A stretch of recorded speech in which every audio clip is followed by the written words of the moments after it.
तो यार कैसा सब वेलकम टू अनदर वीडियो। इस वीडियो में हम बात करने वाले हैं आरडीजे यानी डॉक्टर डूम के उनके रिप्रेजेंटेशन के ऊपर। बेसिकली रिसेंटली अभी वो एक द हॉलीवुड पोस्टकार्ड के अवार्ड शो में गए थे, तो वहाँ पर थोड़ी बहुत बातें निकल कर आई जो कि आरडीजे ने कही कि वो एक्चुअली उस फैन के लेजेंडरी मूवमेंट को बर्बाद नहीं करना चाहते। कहने का मतलब ये कि जो आपने इन गेम में आयरन मैन को एक लेजेंडरी डेथ प्रोवाइड करते हुए देखा था, जो कि सब एवेंजर्स नील डाउन हो गए, जो सीन कट कर दिया गया था मूवी में से, बेसिकली वो लेजेंडरी मूवमेंट को बर्बाद नहीं करना चाहते हैं। इसलिए उनका जो ओरिजिन होगा वो आरडीजे का कोई वेरिएंट नहीं होगा, मतलब आयरन मैन का कोई वेरिएंट नहीं होगा। इस तरह से वो उस सीन को बचा करके किसी अदर यूनिवर्स से आरडीजे यानी रॉबर्ट डाउनी जूनियर के डॉक्टर डूम को लेकर आएंगे। और इसकी सबसे ज्यादा पॉसिबिलिटी है जो कि दो नेक्स्ट ईयर मूवीज आ रही 2025 में मई के आसपास, fantastic four the first step, basically उसमें हो सकता है कि बहुत मैक्सिमम चांसेस है कि वो आरडीजे के डॉक्टर डूम को इंट्रोड्यूस करवाएं, क्योंकि वही एक परफेक्ट ओरिजिन हो सकता है। जैसा कि मैंने अपने रिसेंटली वीडियोस में कहा भी था कि आरडीजे यानी डॉक्टर डूम और जो रीच रिचर्ड है जो कि फैंटास्टिक फोर के मेन मेंबर है, वो लोग एक साथ एक यूनिवर्सिटी में पढ़ा हुआ करते थे और दोनों एक दूसरे पर बहुत बड़े प्रोजेक्ट पर रिसर्च भी कर रहे थे। और उसी कारण उसी बीच कुछ घटनाएं हो जाती हैं कि डॉक्टर डूम का चेहरा जल जाता है और इन चीज़ों को लेकर के वो आगे चल के इविल बन जाता है। तो वो एक परफेक्ट ओरिजिन हो सकता है। इसमें हमने रिसेंटली वीडियो में बात की, आप जाके वीडियो स्क्रॉल करके देख सकते हो। तो वो एक बड़ा मेजर पॉइंट हो सकता है कि जहां से आरडीजे के डॉक्टर डूम को इंट्रोड्यूस कराया जा सके। बेसिकली वो फैन के मूवमेंट को बर्बाद नहीं करना चाहते हैं, इसका आप अंदाजा लगा सकते हो।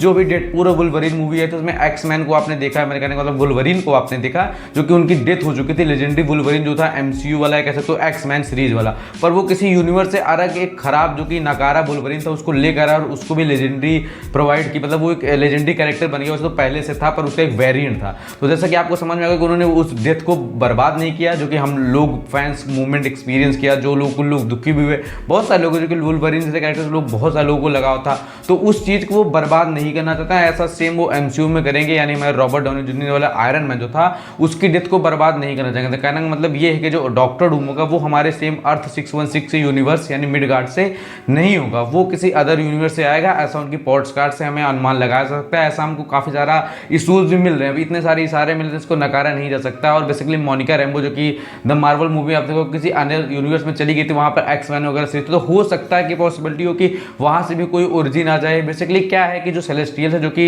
मल्टीवर्स की रचना करते, जैसे कि आपने इटर्नल मूवी में देखा होगा, तो वो ऐसा कुछ प्रॉब्लम में फंस जाएंगे, उसी चीज को लेकर के उनको मल्टीवर्स बर्बाद करना होगा। और ये चीज क्या होगा कि जो हमारा आरडीजे वाला डॉक्टर डूम है जो कि डूम्सडे मूवीज का मेन विलन होगा या हीरो भी कह सकते हो, इस चीज की पॉसिबिलिटी है कि वो एंटी हीरो वाला काम करेगा, मतलब विलन भी हो और एक साइड से हीरो भी हो। जैसे कि आपने रिसेंटली बहुत सारी मूवीज में देखा होगा, एग्जाम्पल के लिए एनिमल देख लो या फिर अदर मूवीज हैं जिसमें एंटी हीरोज होते हैं, वैसे तुमने एग्जाम्पल से लिया है पता नहीं, बेसिकली तो ऐसा ही हो सकता है। बेसिकली कहने का मतलब ये है कि जो हमारे री रिचर्ड यानी कि जो फैंटास्टिक फोर वाले फर्स्ट स्टेप मूवी आएगी उसका जो ओरिजिन होगा उसको ये बात पता चलेगी मल्टीवर्स जो है खतरे में। कहने का मतलब हमारे आरडीजे ने हमारे 616 अर्थ को बचाया थैनोस से स्नैप करके, वैसे ये मल्टीवर्स को बताएगा खुद को सेक्रीफाइस करके। तो बेसिकली इसकी बहुत ज्यादा पॉसिबिलिटी है कि जो आरडीजे वाला डॉक्टर वो ये इविल ना हो, ये ना हीरो होगा ना विलन होगा, ये एक एंटी हीरो होगा। क्योंकि जैसा कि आपने देखा होगा कि जहां पर भी आरडीजे डॉक्टर डूम को अनाउंसमेंट किया गया वहां पर लगातार ये कहा गया है कि new mask same task. Basically RDJ ने अपने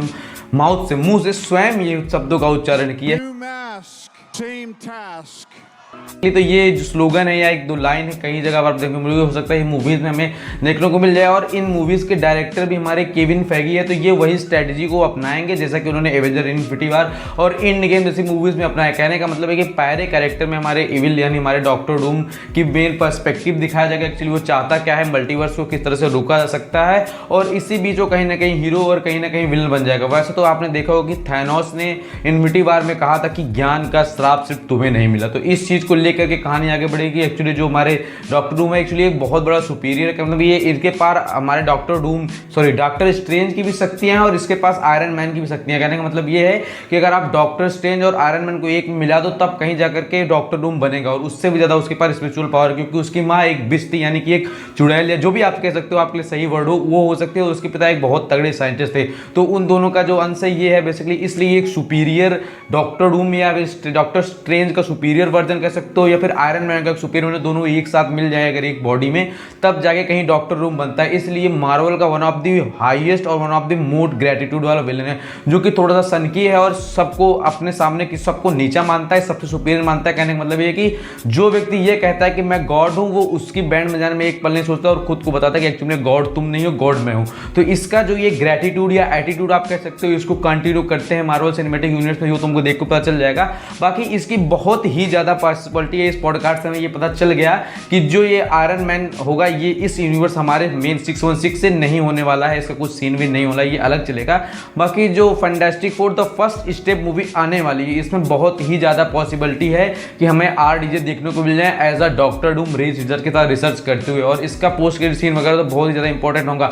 और जैसा कि आपको पता है कि 2026 में सेम इस ईयर डॉक्टर डूम वाली मूवी आ रही है मई में, उसी ईयर फरवरी में एक मूवी आ रही है 16 फरवरी के आसपास, जिसकी अभी डेट ना अनाउंस की गई ना तो ये रिवील किया कि वो कौन सी मूवी हो सकती है। तो इसकी बहुत ही ज्यादा पॉसिबिलिटी है कि उस मूवी का जो कुछ क्रेडिफाइड हो, उसके बाद आगे चल के इस मूवी से ऐड किया जाए। तो ऐड हमें देखने को मिल जाए कि एक्चुअल में RDJ के ओरिजिन क्या हो सकती है। जैसा कि आपको पता हो कि उन्होंने कैंग के ओरिजिन के लिए पूरी एक लोकी सीरीज दिखाई, आपने देखा होगा लोकी सीरीज शुरू से लेकर जो मेजर विलन या पॉइंट जो भी था, उनका कहने का मतलब था मल्टीवर्स को इंट्रोड्यूस कराया कैंग के थ्रू। कैंग एक बंदा था जो कि मल्टीवर्स को कंट्रोल कर रहा था अपने हिसाब से। तो बेसिकली जब उन्होंने इतना टाइम लिया, एक दो मूवीज निकाल दी, कहने का मतलब आंट मैन में आपने देखा होगा और न जाने कितनी मूवीज में हमें कैंग का हिंट देखने को मिला। तो अगर उन्होंने कैंग जैसे विलन को सेटअप करने के लिए पूरी तरह से बर्बाद हो गया, कहने का मतलब ये समझ सकते हो मेरे, तो उसको सेटअप करने के लिए इतना मेहनत लगाई, इतना टाइम दिया, 3-4 साल लगे कैंग से विलन को सेटअप करने के लिए। थैनोस जैसे विलन सेटअप करने उन्होंने 2012 की एवेंजर मूवी से लेकर के इन्फिनिटी वॉर, पिछले मतलब 20 साल लगा दिए एक विलन को सेटअप करने के लिए। तो क्या ऐसा थोड़ी हो सकता है कि आज से RDJ को ला करके पटक देंगे डॉक्टर डे मूवी में। तो आप समझ सकते हो कि एक्चुअली उनका प्लान क्या है, वो एक ग्रैंड लेवल पर लेके चलेंगे। तो हमें फर्स्ट स्टेप मूवी में हमारे डॉक्टर डूम देखने को मिल जाएंगे। तो भी चीजें वो आपको समझ में आओगे। उम्मीद आपको वीडियो पसंद आएगा, वीडियो सब्सक्राइब, वीडियो को लाइक, वीडियो को शेयर, कमेंट वीडियो के साथ आई होप सब ठीक होंगे। वीडियो काफी लॉन्ग हो गई, सब्सक्राइब करके जाना।